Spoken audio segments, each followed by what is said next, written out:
Hello everyone, my name is Ban Tien, last name spelled T-I-E-N, Assistant Chief for the Houston Police Department. With me, I have Lieutenant Croson with the Command Center. What we have today is it started as a family disturbance with a weapon and resulted in an officer-involved shooting. It is extremely fortunate that no one is dead today, and this I'm going to go into details. As such, at approximately 1:15 p.m. today, our officer responded to a family disturbance in which a suspect threatened a family member to kill them. So our officer responded to the call, began taking the initial information and gathering the evidence and to investigate the scene.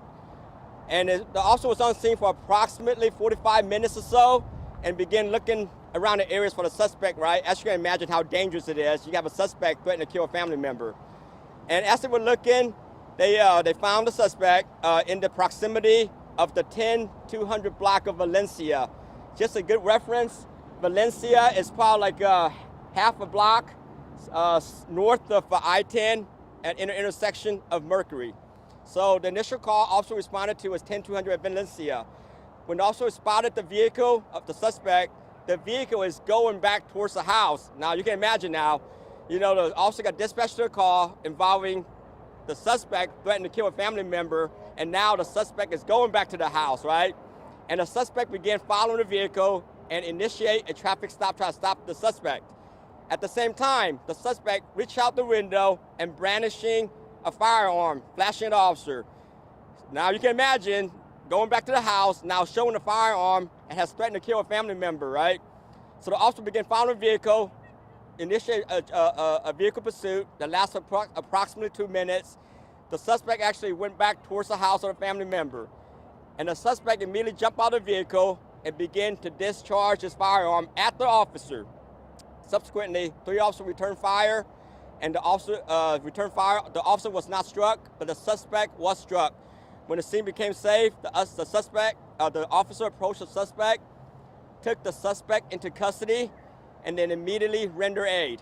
The suspect is currently in the hospital right now in surgery in stable condition. Suspect is a Hispanic male in his mid-20s. Now, I will say this, it is extremely fortunate that the scene ended up the way it ended up. The officer was on scene, responded to a scene, and the officer, before leaving the scene, actually spotted the suspect, was able to intervene the suspect from getting to the house and stop the threat right there.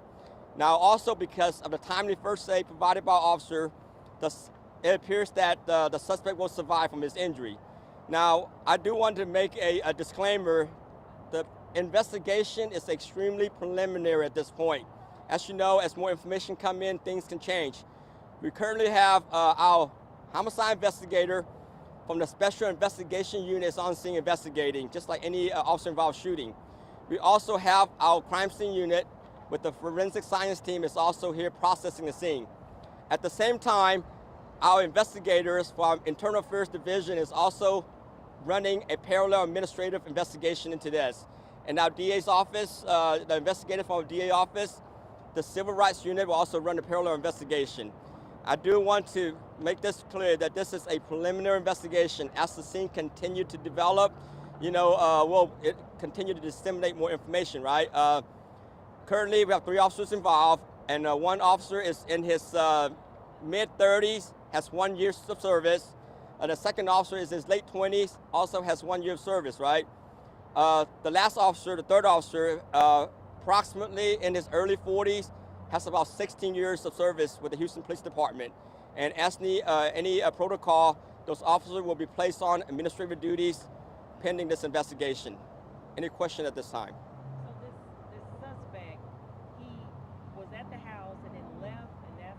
Yes, ma'am. So the suspect was at the house, threatened a family member with a firearm, which he also believed to have a firearm. So while the officer was investigating the scene, conducting the investigation, before they leave the scene, they try to kind of canvass the area. They actually spotted the suspect going back to the house. That's what led them to try to intercept the suspect before him getting back into the house. And he actually made it back pretty close to his house, jumped out of the vehicle, began shooting the suspect. Moments later, you know, our PIO is going to publish a few photos of the shot, actually shot and caused damage to our patrol car, a big shot, right? And also multiple firearms is also recovered at the scene. What kind of weapon did he One, display? one is a long gun. I didn't get to look close enough. We have pictures of a pretty long, rifle, and the other one was a pistol.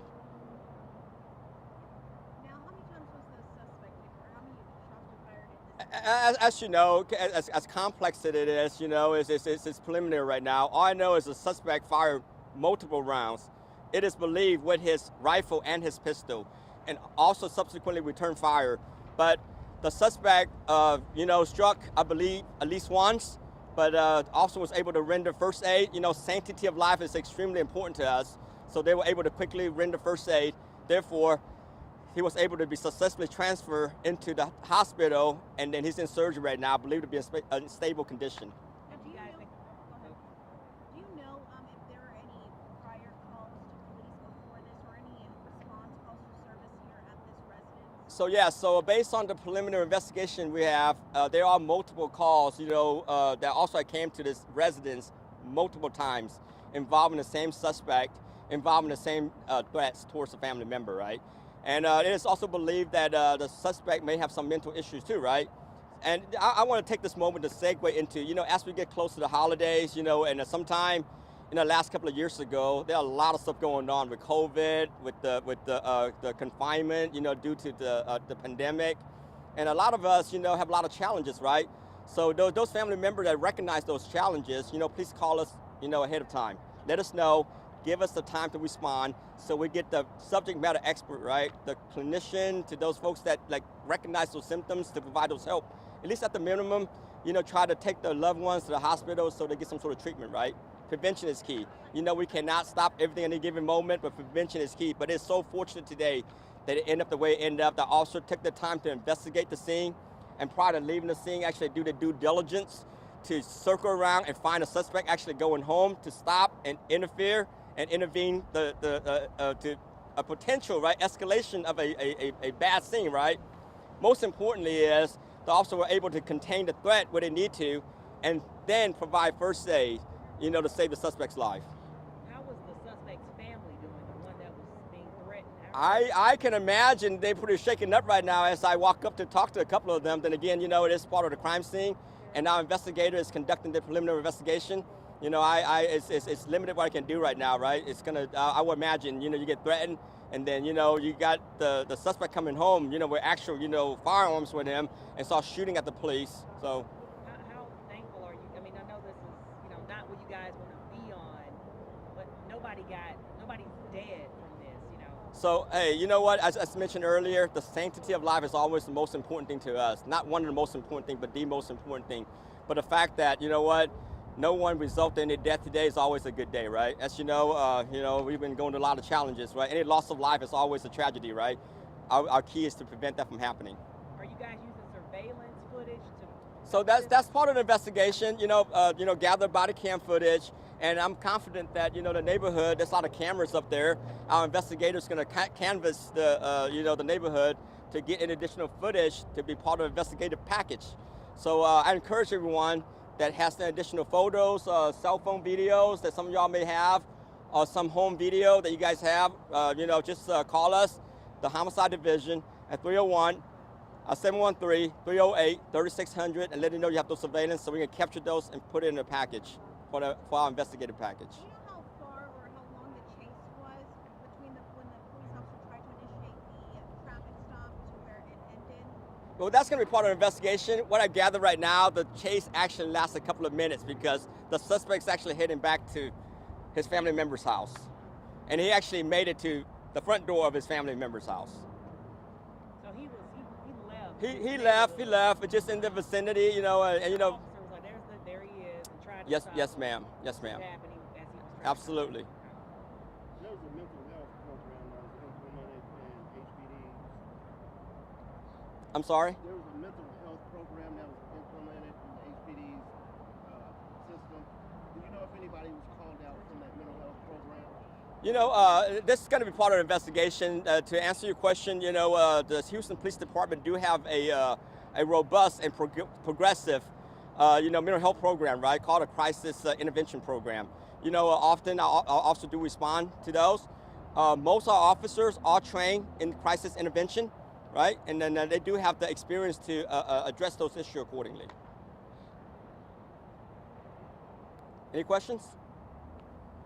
Hey, thank you for your time. I just wanted to ask as we get closer to the holidays, as you know, in the next couple of weeks or so, most of us will get to enjoy a little bit of holiday. These guys still out there, men and women out there, day on and day off, 24/7 a day, still respond to calls, and just keep them in your prayers and keep them safe. All right, thank you.